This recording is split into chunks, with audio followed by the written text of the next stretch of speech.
perlahan pulih.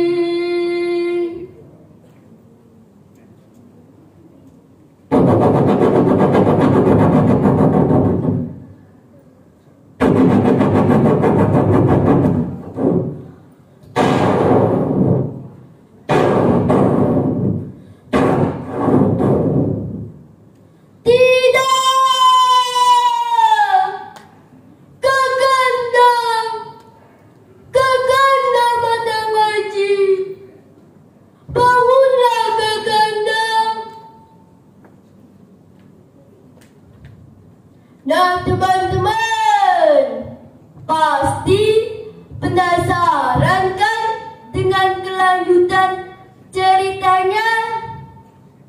Tapi sebelumnya jawab dulu sapaanku.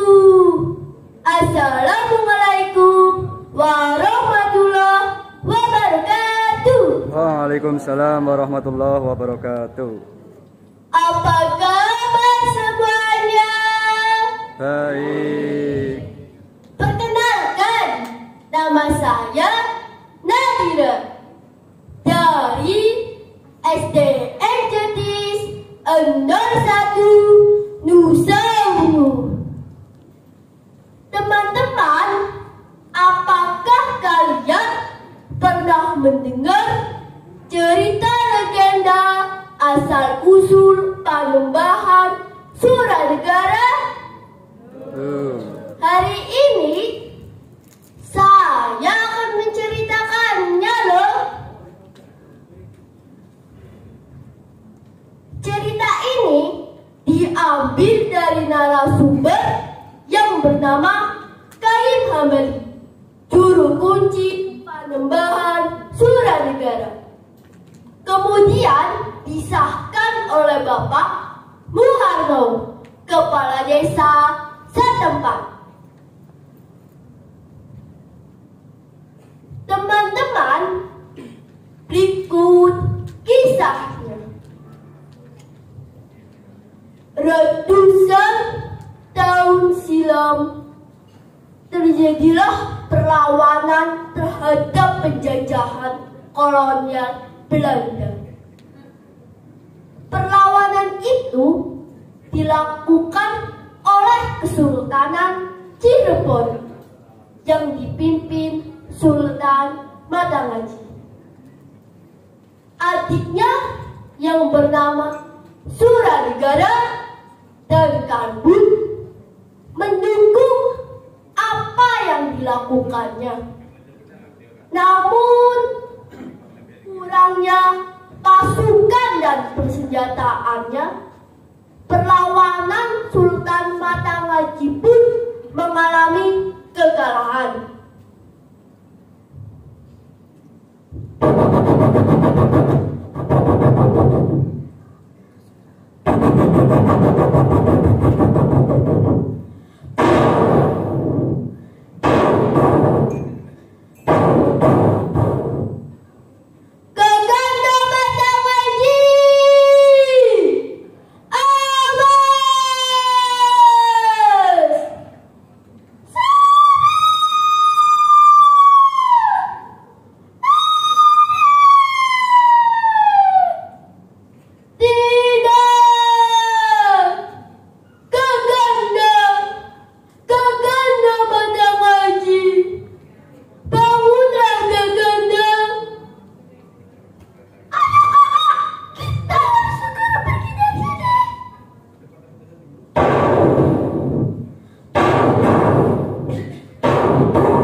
Sultan Matanggaji gugur dalam pertempuran ini. Pasukan Sultan Matanggaji semakin terkepung oleh tentara Belanda. Kini Suranegara harus memimpin pasukan agar mereka selamat. Tak lama kemudian berlarilah Suranegara dan pasukannya ke arah selatan Pulau Jawa. Waktu demi waktu telah berlalu. Cahaya dari timur sudah mulai nampak. Suara kokok ayam mulai terdengar.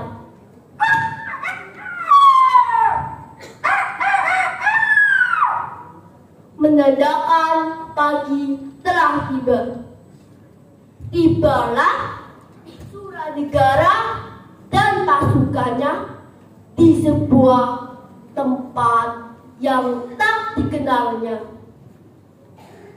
Tempat itu masih berbentuk hutan alas yang masih angker. Beristirahatlah Suranegara, Kalbu, dan pasukannya di tempat tersebut. Adikku Kalbu, sekarang kita sudah aman dari kejaran pasukan Belanda. Lalu apa rencana kita selanjutnya?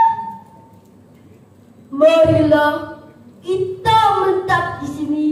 Kita bangun tempat tinggal kita dan pasukan kita. Bebek alas kini dilakukan oleh Suranegara dan pasukannya. Pohon-pohon besar satu persatu mulai dirobohkan. Tak disadari, dalam pembebadan alas tersebut ada hal yang terjadi di luar nalar manusia. Pohon yang tadinya sudah roboh keesokan harinya utuh kembali seperti sedia kala. Hal itu membuat penasaran Suranegara.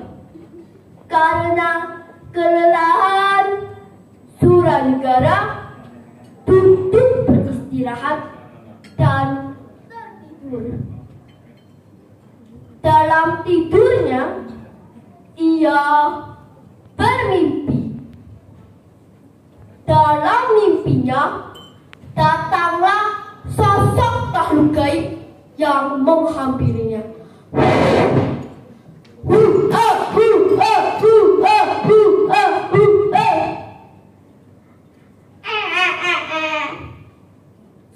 Hai manusia, siapa namamu? Namaku Suranegara. Oh, Suranegara. Terus terang, aku marah padamu.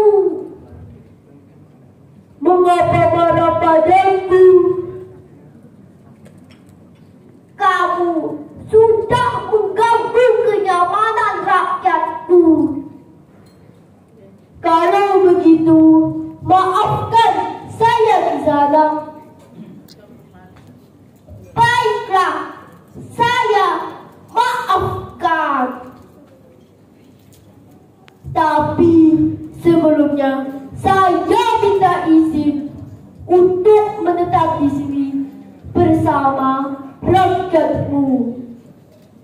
Baiklah, saya izinnya. Bangunlah Suranegara dari tidurnya.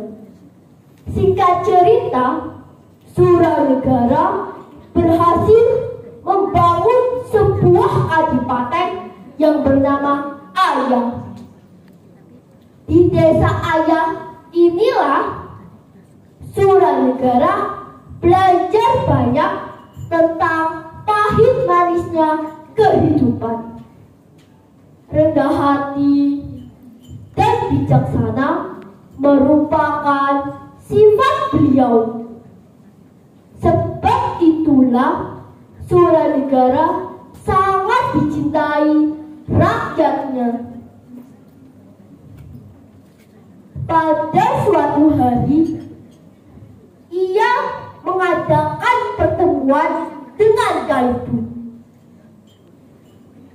Suranegara memohon doa restu pada Kalbu dan rakyatnya untuk pergi ke desa tetangga, yaitu Mertangga. Konon cerita, disinilah beliau melakukan pertapaan.